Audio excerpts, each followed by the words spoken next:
institution that centers Black music culture, and if you they do residential and commercial cleaning. If you are interested and looking for them, you can reach them at info@breezycleaning.com, or you can call them at 617-275-1586. Again, 617-275-1586. And we want to thank Breezy Cleaning Company for their sponsorship. So good morning, Dr. Robin. Good morning. It's good to be back. I'm well. Good to be back on People Power with Priscilla. Yes. This is the segment that me and Dr. Robin do together, the third Thursday. So if you want to hear some real good information, some lively conversation, join us here every third Thursday with Priscilla and Dr. Robin. So how's it going? How you doing? I am well down here in warm North Carolina. It's going to be in the 80s today. Mm-hmm. Don't be rubbing it in. Yes, I had to get. Massachusetts is my home, but it ain't a warm temperature home. I needed something warmer. I hear you. Nothing wrong with that. There's nothing wrong with that. So how are you doing?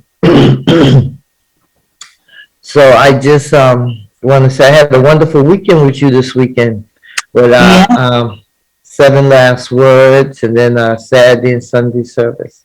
It was really cool. Yeah. Awesome. You did an awesome job. I thirst. What am I thirsty for? And it's certainly a good call to consciousness, because it falls right into our topic today. Doing a lot of introspection in our own lives. Mm-hmm. We have to really find out what drives us. What are we thirsting for? What are those passions that trigger us to make certain choices, go in certain directions, that we think are filling certain voids. And so, it was so on time and so relative. A lot of people think the 7 last words, it is a holy tradition that we observe it, but it's still relative to our lives today. That's true. That's so true. That's what I tried to bring, like, every day back to, every day, what we can thirst for and what do we thirst for. So I appreciate the opportunity. It was truly a blessing to me. Yes. So our topic today is internet addiction, right? We talk about all kinds of addictions, right? We talk about drug addiction, sex addiction, what other kind of addiction? Gambling. Yes, gambling. Yes, alcohol addiction. Yep. There's an addiction for power. Yeah. They call it narcissism, but it's addiction for power. There's all kinds of addiction, and I think one is really sneaking up on us that is under the radar that we're not paying attention to. Mm-hmm. And that's internet addiction. Yes. It's so, because when you think about it, now everywhere you go, you see people with their heads like this. You don't see people talking to one another. Before, sometimes if you be on public transportation, you may have a conversation with somebody next to you or something, but now everybody is so into their own device, and it's like that phone, I mean, it does so many things for us that we are, can get. We're losing control of our own lives in a lot of ways. Because we need it to even to communicate now, Mm-hmm. I mean, we weren't like this 20 years ago, were we? Well, you and I both are baby boomers, so we weren't like this a few years ago, but it not that it's all bad, but you know, there's an adage, too much of a good thing is a bad thing. So this is not about tearing down the progress that we have made, scientifically, or even with, access to the internet and all of the benefits that it has brought to us. But it is creating, to me, a world that kind of reminds me of the movie Matrix. It's creating this unrealistic world that people are grasping as reality, and it's not reality. When you have people's lives engineered by a system, by a machine, their lives are engineered socially, emotionally, occupationally, financially. It's a clear sign that we're losing grip. It's kind of like I'm reminded when they didn't realize how opiates were turning people into prescription drug addicts, and they were prescribing all that medicine for pain. And then you have this epidemic of opiate addiction that just snuck in right up under the radar. Or how back when they, were just writing prescriptions for antibiotics for everything. And then our bodies came desensitized to antibiotics. Right. And, suddenly we have these diseases that are not responding to treatment because we have built up such a resistance to treatment. And that's what addictive behavior or disorder does. It makes you resistant. It makes you desensitized. There's some type of addictive substances that will apprehend you quick. Look at how crack cocaine impacted us one time, and you were in. You just lost it. But then there's some that are, say that a creeper. They come in slow. And they just kind of, slowly just kind of take over. And I think that's what this internet is doing, as we, like you said, as we look at people who are no longer walking with their head up. Just think about, you're a driver, I'm a driver. How many people I know I almost hit, not because I wasn't watching, but because they weren't. Yeah. They weren't even listening. When you can't walk around in your life without an earbud in your head, stuck in your ear. I saw somebody's wedding picture, and they had, before they had the wireless earbuds, they had their wedding picture with that wired one around their neck. And I'm like, they take it off for their wedding. You can't disconnect for a day. Your own wedding. That is a little bit ridiculous. But it's so common. And I totally forgot. I was like, if I was marrying you, I'd be like, stop the service, go back, walk, Yeah. Go back, take that off, come back. You marrying me, you ain't marrying that telephone or whatever you plugged up to. I know. That is that's funny. I see my brother Eric and my engineer Eric has joined us, so I know he must have some comments. So go ahead, brother Eric.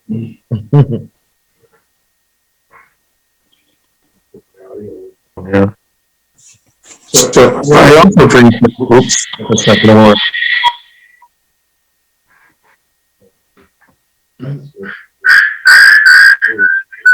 Oh, too many things. We're too close together. I don't know if you can hear me.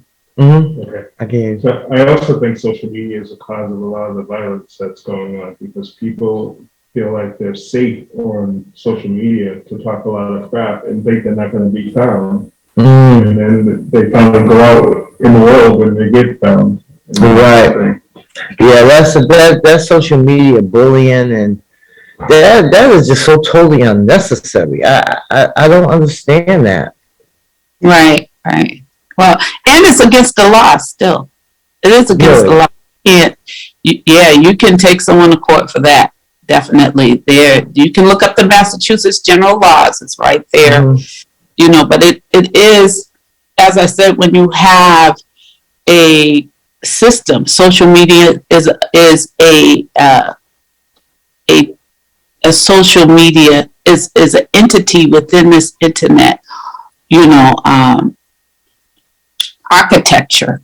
But when you have this system that designs who likes who and who doesn't like who, and everybody is motivated by how many likes you get, or if they don't like what you look like, or they don't like what you post, or we live in this cancel culture, but we're not paying attention to how it is impacting our dispositions. When people have, you and I were talking about last night, they got 2,000 friends who are not really their friends. They haven't made those friends, but their birthday comes. Right. And, it's my birthday, and they put a birthday picture of themselves, and then they got their cash tag. Like 2,000 people are going to send you money. I know. And it's kind of jarring. It makes me kind of step back, like, okay, so that's pretty presumptive. I grew up in an age where there were social graces and manners. You didn't, it's my birthday, give me a gift. You allowed somebody to celebrate you, and you were thankful for the gift you got. You didn't orchestrate your gift. You didn't orchestrate your friendships. We live in a age where people don't know how to make friends unless they're not making real friends. Exactly. And they don't know the quality of what is required in true friendship. Right. Not only that, even in relationships, people on the internet looking for a husband, looking for a boo and all that. It's just like, I just find that just so dangerous, when you think about it. Look, it terrifies me. I'm here. It's like, remember back in the day when we used to go to the clubs, the club was the pickup place. You didn't ship in the club, and that, it terrifies me because, people engineer pictures and lifestyles on they create fantasies, They create fantasies, and you're like, and then you find out the real person is, they're real joker. Like, well, I thought, and it's a good way to hide social and emotional disorders. I'm gonna need it the old-fashioned way, where someone referred you, and you got friends that I know that are friends that I know that are friends. I'm sorry, I'm too conventional. That doesn't mean I haven't met people by way of the internet and that I haven't had some positive, networking. In some networking situations have turned to friendships, but looking for love, no, I'm gonna need. In all the wrong places. No, that's a wrong place to be.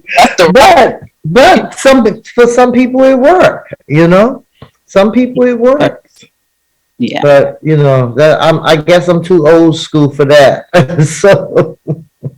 Well, it, and I think that anything in proper appropriation is positive. But I was looking up this. It is an actual disorder called IAD, and I was looking it up, internet addiction disorder. There are the statistics from Pew Research Center says 93% of adults in the United States use the internet. And among teenagers, internet use is likely higher. So it has become a necessity in our daily life. It has its positive end, but it also has a negative end. When you think about, you can't even, in most major financial institutions, you can't even access your money without the internet. That's true. and a card. You know, I Right. mean, you gotta have that debit card, or you know, now you can tap it. I mean, it's just kind of scary because things can get locked up. You know, things can get Yes. tied up. You know, I don't really want to throw nobody under the bus, but I saw there was a situation where a bank literally something was wrong and people couldn't even get their money out. You know, Yeah. that's messed up, and that can happen with a click. You know, Yeah. and With a so quick- everything we do now is definitely automatic. You know, people hardly don't even write checks out anymore. You know, it's interesting you said that because if you ask the average, let's say 18-year-old to 30-year-old, if they know, if on a check, who do you write? What name? What do you put in paid to the order of? They won't know. Unbelievable. They don't know how to write a check. They don't know how to fill out a money order. I was in the store, believe it or not, and this was just this year. I was in the store in Texas Mm-hmm. and just bought some Nivea cream in the store. It was $3.25. Mm-hmm. I gave the young man, he was at the register. I gave him, he had to be about 22, 23. I gave him $5.25. And the computer register wasn't working. He didn't know what a quarter was. He kept looking at it, and he kept saying it's $3.25. And I said, yes, I gave you $5.25. And it dawned on me after I said it the third time, he didn't know what a quarter was. Wow. So I said, I gave you $5.25. Mm-hmm. So what should my change be? Right. So they're so used to digital money. Yeah. You give them real money They don't even know. That's or tangible money, because they're saying dollars, paper money ain't real money no more. Digital money is real money. But they don't even know what to do with a quarter. Mm-mm-mm. And I don't care what anybody says. They could say quarter don't have no value, but quarters still make dollars, baby. Still They make. sure do. They sure do. There's actually another phenomenon that I just realized working the convention is the whole gaming world. Like, it's not just kids. I worked the convention, and I would say probably 60% of the participants were adults. We're talking over 25, and they're stuck in this whole gaming world. Yes. It's just, Yes. wow. Online gaming is one of the major forms of internet addiction: cyber sex addiction, video game addiction, social media gaming. Those are kind of the top four in this addictive behavior. I just, my concern is where do the boundaries begin, even in our home, in our family life and structure, when everybody's at the table with a telephone. Yeah. They don't even conversate at a dinner table or at a family function.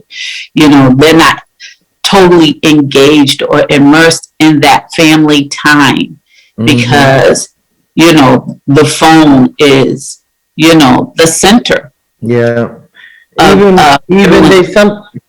I'm sorry. Even sometimes they don't even sit together. They be all over the house. Someone be in the living room, someone's in the kitchen, someone's upstairs, someone's got, So it's really hard to even get that family connection or to see that family connection, Yeah. And then there is such a rise in not only cyberbullying, but cyber crimes. And, people are putting their whole life on the internet. Their kids, they picture what they look like 5 years ago, and all that stuff. When I see that stuff, I'm like, you don't need to know that. TMI. What becomes TMI? Yeah. Because you're putting your children's pictures, you're putting, we worry about identity theft and all these things, but you're giving that person access to your whole life, your whole entire life. The front of your house, the back of your house, your bedroom, your bathroom. You know? That's why. They know what your dishes look like. That's one thing. When I go out of town, I take pictures, but I don't post them till I come back because I don't want nobody Breaking it down. It's sad, but I mean, these are the things that you have to be cautious of, because you're right. People do. They, oh, I baked this cake today, and this is the ingredients, and I mean, some of the stuff is just. I mean, there are some good, like YouTube videos and things where you see people making things. So some of them are interesting. But I always look at social media, to me, to be to use as an organizing tool, like you do with your prayer group, you're able to reach millions of people, and have a ministry, a prayer ministry that is felt all over the country, and so that's a good thing, I mean, one thing about the virus, the pandemic, it kept us at home, but it also kept us engaged by electronic, like the internet, But those who didn't have that access, that didn't have a computer in their house, or didn't have some folks don't even have a cell phone. Right. Some people just have their house phone. And those are mostly our senior citizens. Yeah, and common regular use is necessary. It's a part of our life now. Mm-hmm. But you said something very key, But to me, it's that creeping addiction when you can be home, and that's the only thing you have, to cope. During the pandemic, how much did child abuse increase in marital disorders and abusive domestic violence? Because it wasn't because of the internet, it's because they had to find out how to cope with each other in a world that teaches us that we don't, because we can get on the internet and go into our own world. Parents who are upset because they stay in the house, they had to stay in the house that they go to work and pay for. How you gonna have a nervous breakdown because you got to stay in the house that you go to work and pay for? Why? Because you wasn't used to being home. You used to visiting home. We live these lives where we don't go home, we visit home. We live our lives outside of the four walls of our home, either whether we're working or on this internet highway, our whole, nothing is home centered anymore. The schools and the internet and the TV raise your kids. You don't raise your kids. Yep. We have parents who didn't even have food to raise your kids. And, I came up in a family, we weren't rich, but let me tell you, we never not had enough food. Right. But when you have a culture in a society that says you don't have to be responsible for having anything to nurture, shape, and teach and train and feed your kids, let a system handle that. And then when the system is, paralyzed or shut down, you're paralyzed and you're shut down. Yeah. Because you don't even talk to your kids because you're depending on this cyber world to really raise your kids. You're depending on them to get all the answers from there. Look at how young these kids are on the internet. Little girls, little boys, and they're dressed up like grown men and grown women, and their behavior, that sassy, attitude-y, neck snapping behavior, that's not where I come from. That's not 5-year-old behavior. That's not 4-year-old behavior. No, it's not. And unfortunately, this is the new world, you know. This is the new world that we living in. I mean, I think it's sad, you know. It's okay if you want to have your kids, you know, be in little, you know, what do they call them? Little, pageants, yeah. Pageants and things like Yeah, that. but I mean, some people just go overboard. I mean, it's just, I mean, this, like you said, there's a little, you know, there's sometimes you can just do too much, you know, and I really think Well, I that, believe that it's, like I said, it's this whole virtual world that's pushing, that says I'm somebody if if I have all of these friends, if I have this large social media status, I'm somebody, and I can start my kids early, you know, so that they can become rich and famous and likable, you know. And so it's the messages that are shaping our perception of what makes a real person, what makes an authentic person, what makes a successful person. If it's somebody that's nobody knows because you know you're not going viral on the internet, then you're considered, you know, a nobody. You're considered a secret. You're considered, you know, of no, you know, value. impact of value. Yes. Yeah, it is, it's just a different world, you know, where we come from. I mean, I think back in the days where, you know, we didn't have none of this stuff, and it seemed like we got more done. There was definitely less violence in the world, you know. You, back in my day, you had a fight, the next day you were friends, you know. You didn't bring out guns and knives and things like that, you know. But nowadays, it's just, it's. So I think that we need to recognize the signs and what is enough and is excessive, because that's when something becomes an addiction, something becomes a habit that we can't control.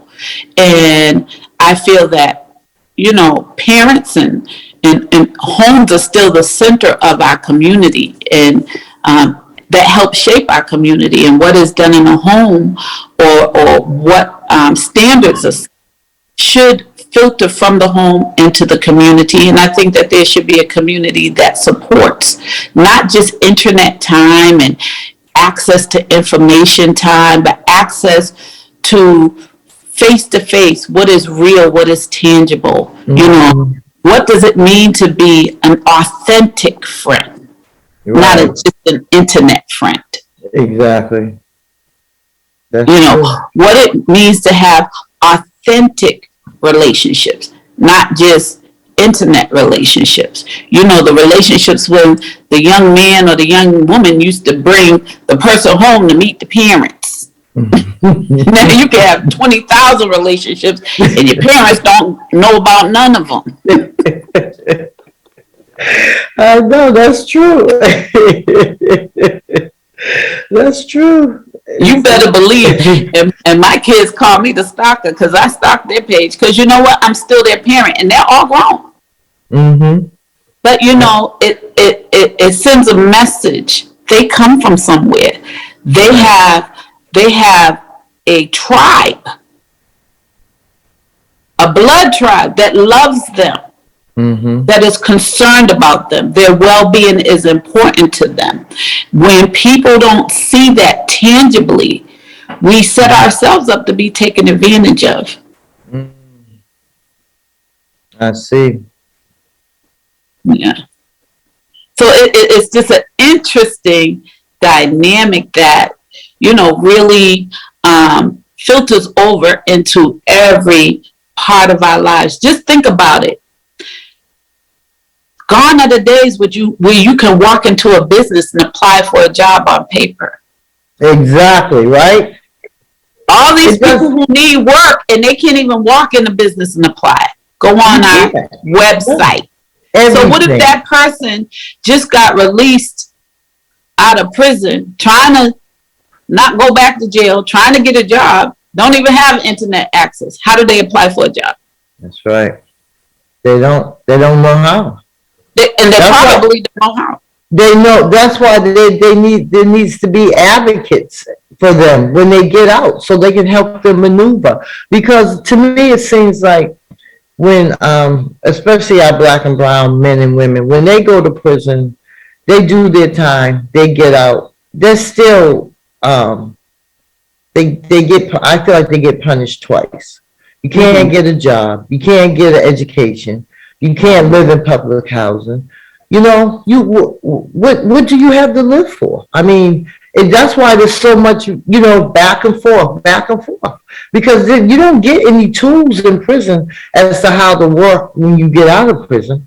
You got to learn that as you get out, because things change. If you've been in jail 20 years or 30 and you just now come, everything is strange. And everything is strange. Even the make and model of cars are not the same. And even just look at how the internet impacts, even we're talking about driving.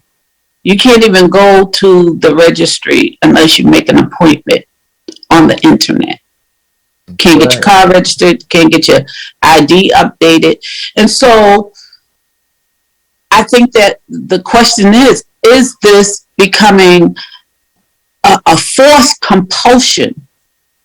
Because if we can't operate it without it, if our lives cannot be controlled without it, daily life, daily just functions, then is it an imposed addiction, just like back when they were writing the prescriptions for the painkillers, not realizing the long-term effects? Are we so internet dependent that the structure of our whole lifestyle, just living and doing common things, are interrupted? That's what an addiction does.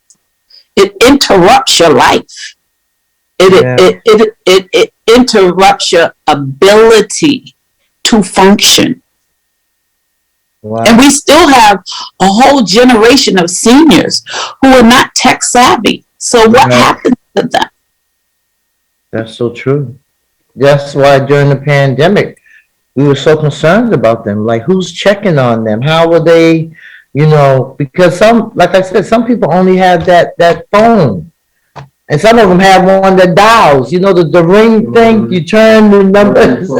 Yeah, And so. Well, some of them still have flip phones. They don't even have smartphones. Exactly. Yeah. It's, the world is changing, and it's changing rapidly before our eyes. Look at now all these robots. You call for, if you're having a problem like Comcast or your phone or your what's the other, your electric bill or something, but they'll hello, and you can hear them tapping, and they're not real people, and they're like, could I have your account number, please? And I mean, it's just, what about in the grocery store? Have you been approached by the robot in the grocery store? No, not yet. I probably would run.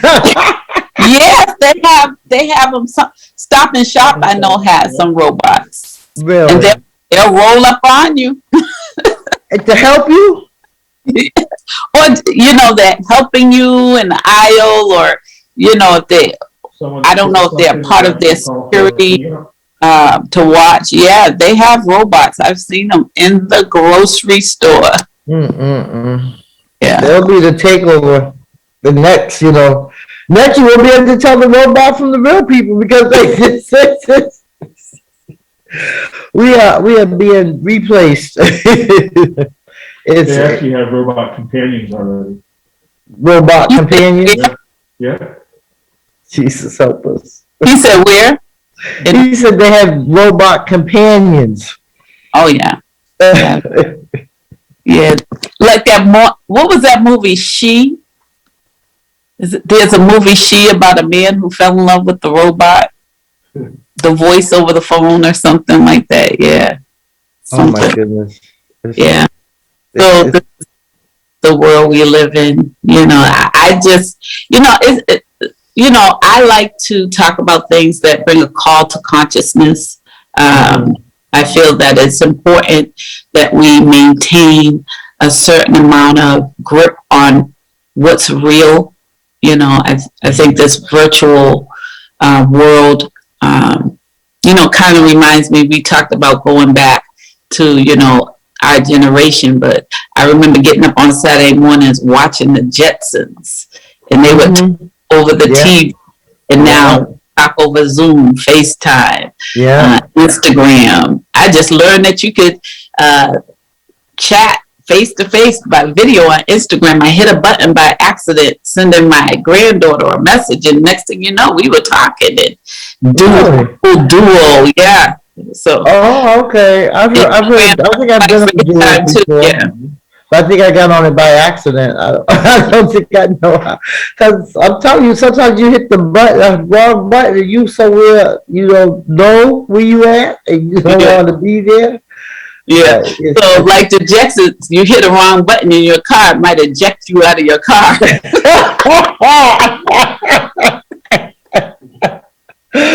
Oh, Lord.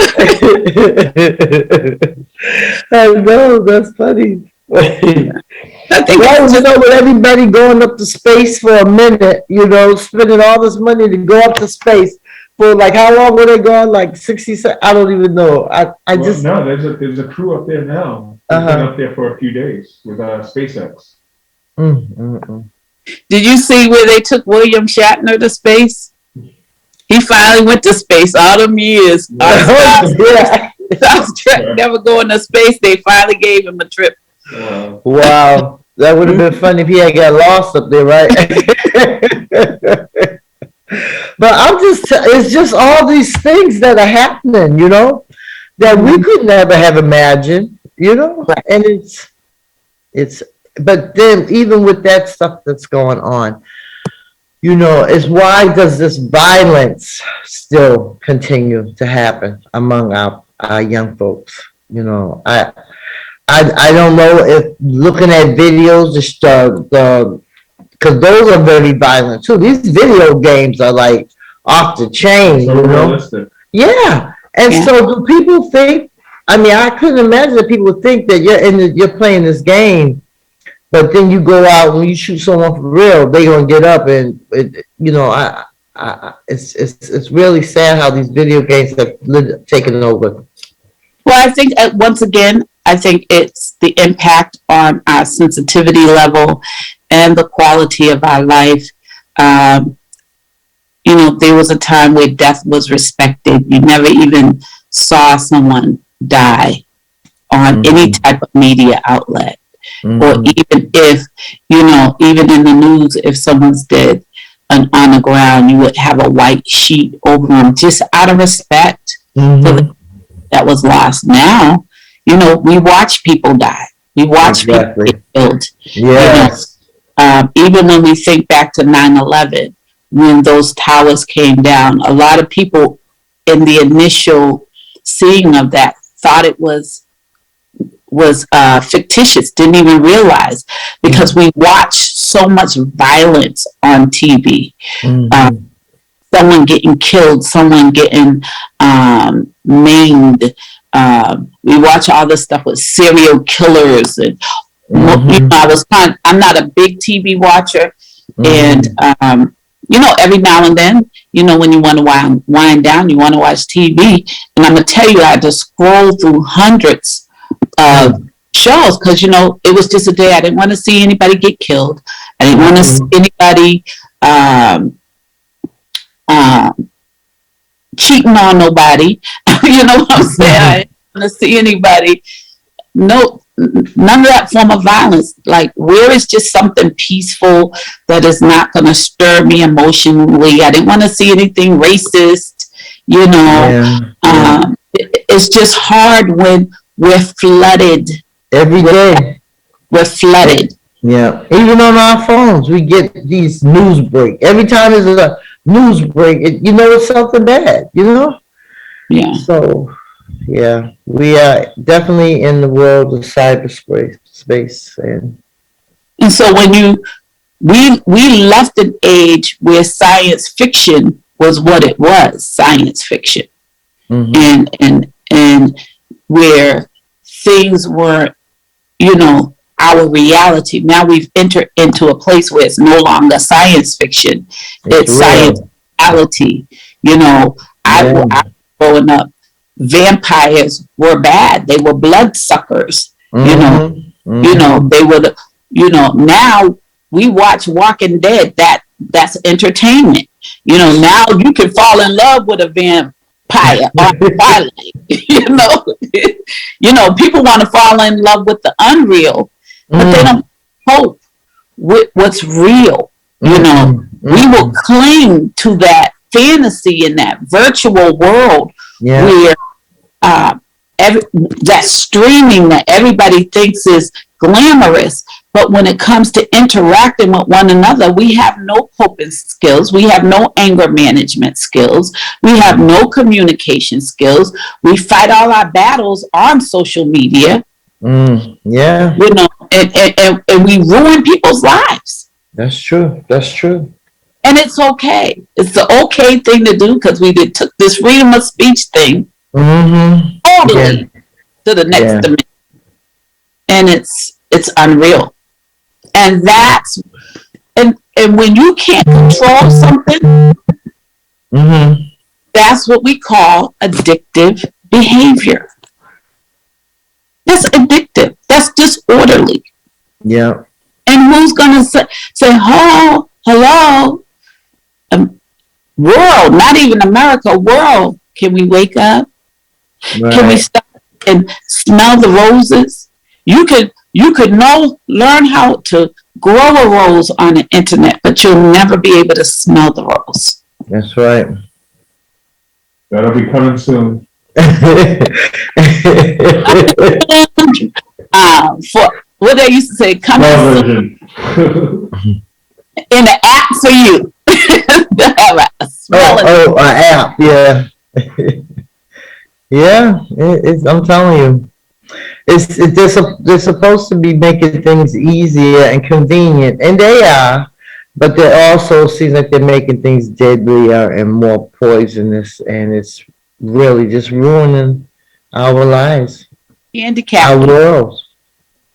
I said, me and my sister, we were talking about maybe we might try to make a trip to go to Disney World, take our, kids and, grandkids and stuff. And it's just like, I just want to do something that's fun. I want to go to Disney World, because it's like, you don't really even see people having fun anymore. Like I love to go by a playground and just see little kids out there just playing, It just brings joy to hear them laugh and run and all that, because it doesn't happen a lot, And you said another key thing, all of this internet impact. Remember when you would drive up and down the neighborhood streets and they're crowded with kids out riding bikes, hopscotch, double dutch, and you drive down these streets today, they are deserted. You don't even kids live in the neighborhood. Yeah. Don't go outside. Yeah. Because they're in their house on a machine. Yeah. I had a young man in my life. I said, why don't you go outside? He didn't even know any other kids on his street. Wow. Yeah. You don't see him out there raking no yards, that's for sure. Oh, shoveling no snow. Remember when you go around and make a few dollars? Exactly. Shoveling out cars and shoveling people. You can't get them from in front of a device to even learn how to be an entrepreneur. Yeah. To themselves. Yeah. It's to me, it seems like another way of slavery, another way of command and keeping you like in a certain way. It's it's like you're not, if you're looking down, then you're not looking up. Yeah. And so unfortunately, that is the world that we live in today. But it's it's interesting, all this stuff, and you never even think about it, because we it's just automatic, it's automatic. And it's even impacting Even our worship, in some ways, it's a blessing. We needed it. But, even when you can't even get people to really come to church to have a God encounter versus a social encounter, where is that line? Where is the respect for the sacredness of the atmosphere of worship when everybody's on their phone from the pulpit to the door? Yeah, that's true. You wonder, like, are you trying to find faith? You trying to get your likes for heaven? You think how many likes gonna get you into heaven? There's sometimes I feel like in worship, you need to put your phone down, just like in prayer. You know how many people, I counsel people all the time. They can't turn off their phone for one-on-one time with God. Yeah, no, look, I use DND. Everybody knows I'm the DND lady. Do not disturb. Because there's a period of time in my day that I have to have with God uninterrupted. Yeah. And we're so hooked, we so plugged in that we can't never unplug to plug into our power source. That's real. That's real. Yeah. Our Lord and Giver of life. We can't have a discussion about all this and not include the impact that it has on our relationship with God. I was sharing with you last night when we were talking how, I had a little glitch with the internet. Look, I wasn't lost because every translation of the Bible I read, I got one in my home. I got a physical Bible. I could put my hand on a Bible in a second. We get so dependent. We don't have books. We don't have Bibles. We don't have any type of tangible resources. People don't have a dictionary in their home. Remember, we used to buy the whole encyclopedia. Exactly. You just have one dictionary, just in case your phone don't work. I know that's right. That's so true. I think about that because I have a lot of books in my house, and I was like, it's one thing I don't throw away is books. Get rid of books.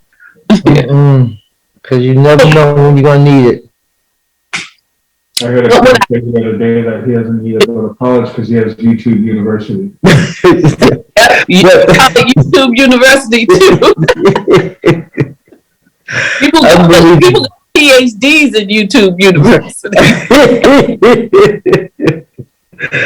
Unbelievable. I mean, it's just whew. But just think about all of the discussions that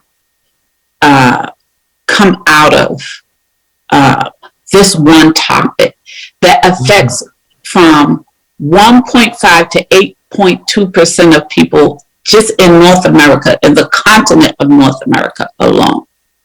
And I think that, thanks to People Power and Priscilla, I think we open up a segue for more conversations, not just to talk about the negatives of the internet, because we know that there are a lot of positives. We know that we've made a lot of gains. People have reconnected with family members and all kind of plus. It was an anchor for us during the pandemic, but I think we cannot avoid the signs. Sometimes we get hit upside the head blindsidedly, not because the signs weren't there. It's because we ignored them. That's right. That's true. Yeah.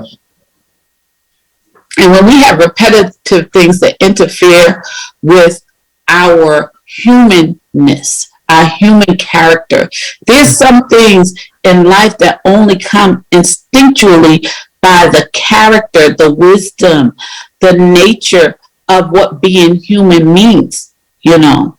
People ask all the time, what separates man from animal?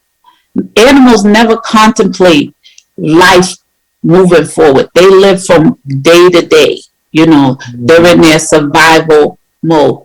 Humans contemplate life. They contemplate where we go after life.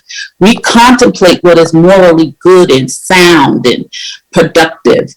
But when we allow something else to engineer that and program that for us, then you have to ask, well, who's behind the science and who's behind the program? Mm-hmm. And who is the one that's making all these decisions and engineering our life the way they think it should be? And the last I checked, in my humanness and my human nature and the reason for my existence, it was God that was supposed to be. That's right. That's so To true. have that much control, not a program. Yeah, that is so good. And you know, we are almost out of time. I think we got 2 minutes. 2 minutes. So you want to talk about first fruits? Give out your number if you can remember it. If you don't, I have it. Oh, number, we are on Zoom, honey. No, I mean, no, that's what I mean, the Zoom number. I'm sorry. Not the phone, the meeting ID. Please, please, please, if you are interested in joining us on First Fruits, Saturday and Sunday mornings at 7 a.m. Somebody said 7 a.m. Yes. David said early, I will seek thee in Psalms 63. So meet us early Saturday and Sunday mornings at 7 a.m. We are on Zoom, but listen, I'm going to make it easier. Just email me at firstfruitsmpd, First Fruits Morning Prayer and Devotional, mpd@gmail.com, and I will send you the Zoom information. Again, that's First Fruits with the M as in morning, P as in prayer, D as in devotion @gmail.com. Thank you so much, Dr. Robin. And so every Thursday, the third Thursday of the month, if you want to hear the sound advice from this wonderful preacher, doctor, mentor, counselor, friend, sister, be here. Well, love you to life, Priscilla, and it Love was you more. having this just very eye-opening discussion with you on People Power with Priscilla. We are the people and we have the power. Yes. Bye-bye. Talk to you soon. Bless you. Bless you too.